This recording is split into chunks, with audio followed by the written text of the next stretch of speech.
Intinya pertama, poligami itu adalah salah satu bagian daripada ajaran agama. Siapapun kita tidak mungkin menolak poligami itu karena Allah yang membeberkan itu poligami, bukan Nabi. Ya kan? Fankihu ma taba lakum minan nisa'i masna wa thulatha wa ruba'. Fa in khiftum alla ta'dilu fawahidatan aw ma malakat aymanukum. Ya. Fa in khiftum alla ta'dilu fawahidah. Kalau kamu takut tidak mampu berlaku adil, ya sudah cukup satu. Maka dia oke, ya lagi cek dia mulai papurai. Boro-boro mau cukup dua, satu itu saja tidak bisa habis kan? Ya, artinya poligami itu sesuatu yang warid. Ya, suatu yang warid, suatu yang menjadi bagian daripada ajaran agama. Ya. Nah, wa illam apa itu tadi, fa in khiftum alla ta'dilu fawahida. Kalau ada rasa takut tidak mampu berlaku adil, kata Allah, ya cukup satu. Ya, tentu yang dimaksud dengan adil di sini, ya ini menurut para ulama kita, yang dimaksud dengan adil itu bukan berkenaan tentang masalah hati begitu. Ya kan? Misalnya ada orang mungkin istrinya sudah cukup 4 misalnya kan? Ya. Apakah hatinya itu, perasaan hatinya itu persis sama istri pertamanya, kedua, ketiga, keempatnya? Tentu beda itu kadarnya itu. Ya. Mungkin saya minta maaf, mungkin ada orang itu justru cintanya sama istri pertamanya jauh masih lebih tinggi ketimbang istri kedua, ketiga, keempatnya. Kayak Nabi SAW. Nabi SAW itu, ya, ketika Khadijah binti Khuwailid itu meninggal, istri pertamanya, ya, belakangan itu Aisyah sering cemburu sama itu, padahal sudah mati. Kenapa Aisyah mengatakan kepada Nabi, baginda Nabi, kenapa selalu Khadijah binti Khuwailid yang selalu disebut namanya? Dia itu kan sudah tidak ada nih. Ya. Dia itu sudah tidak ada. Ya. Dan dia itu sudah dulu itu masih hidup, dia itu sudah peot. Malah katanya gigi-giginya itu sudah berjatuhan. Mana kasih materi di ngerang. Ya, cemburu Aisyah. Ya, kata Nabi SAW, oh dia bisa cerita, nah kok itu cinta pertama, kira-kira bahasanya begitu kan. Khadijah itu adalah perempuan, asuhnya istri pertama saya, kata Nabi. Dan dia itu Masya Allah dalam dakwah saya itu tidak pernah dialpa itu. Ya, fisik, materi, semuanya dia sumbangkan. Hartanya banyak yang dipakai untuk kepentingan dakwah. Ya, makanya dia dulu melupai. Itu kan. Tapi ada juga kebalikannya. Mungkin kalau dia poligami, ya istri barunya selalu ingat. Ya, yang pertama terlupakan. Itu kan. Nah, itu masalah hati. Dan ini kata para ulama, bukan ini yang dimaksud dengan adil. Karena itu tidak mungkin. Nabi sendiri tidak mampu yang begituan.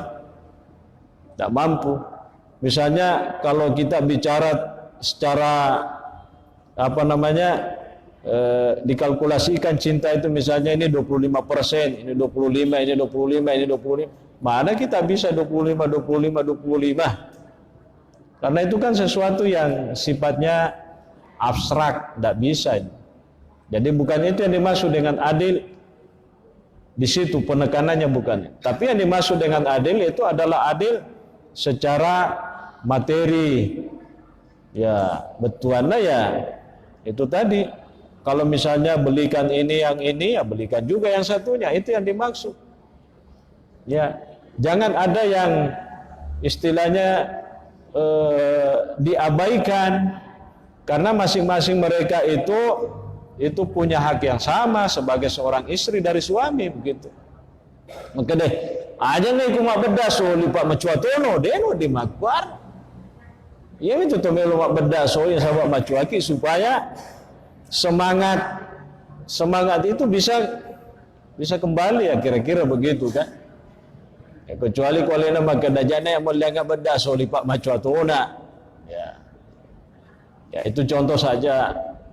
Jadi itu tidak dinasah.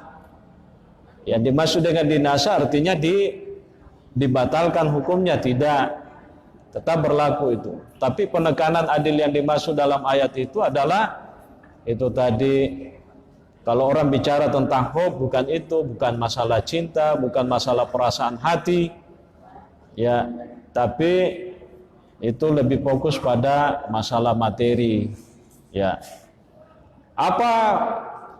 Apa hikmah ya poligami itu? Tujuannya ya mungkin kalau tujuannya banyak, tapi paling tidak kalau kita merujuk ke sejarahnya Nabi Shallallahu Alaihi Wasallam, ya itu paling tidak mengobati rasa sedihnya itu para sahabiat itu. Kan banyak istri Nabi itu suaminya sebelumnya kan pergi berperang, ya syahid di dalam peperangan, ya tentu saja kan dia kehilangan, masih matilah keku kesi magani anakku kamu apa bijaku mabicu. Nah itulah Nabi SAW peristri mereka itu salah satu contoh. Tujuan poligami juga tentu adalah ada dakwah di situ, misi dakwah.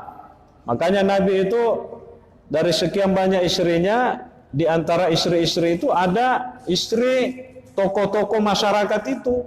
Ya, Nabi itu ketika berdakwah misalnya di sana agak susah diajak mereka untuk masuk Islam. Nah, pendekatannya itu adalah nika punggawana kue. Iku caranya dia lain. Kalau ada peluang per istri anaknya misalnya, ya pasti kalau diperistri anaknya pasti keluarganya ikut semua ya. Jangan kau ganggu itu, ipaku tuh, jangan kau ganggu itu. Masa pisang nggak tuh anuna ya kira-kira begitu. Ya itu salah satu. Tapi pada intinya adalah poligami itu kalau dilakukan ya itu sesuatu yang menurut saya juga tidak, ya kalau secara ukuran-ukuran sekarang itu tidak merugikan. Ya bahkan kalau mau lebih jujur, ya jumlah laki-laki dengan perempuan itu kan tidak sama katanya. Ya jadi kalau masing-masing pasangannya satu, nanti orang ada yang tidak dapat gitu. Kamu tuh dia runtuh. Ya. Ada nilai ta'abudinya.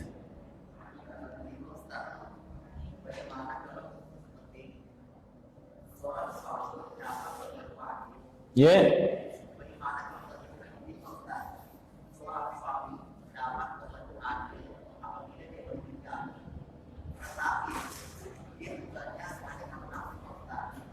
Karena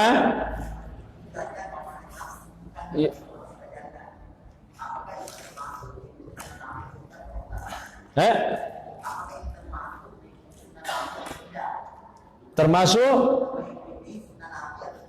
ya, kalau Nabi itu jelas, ya Nabi itu tidak di situ bukan karena nafsu.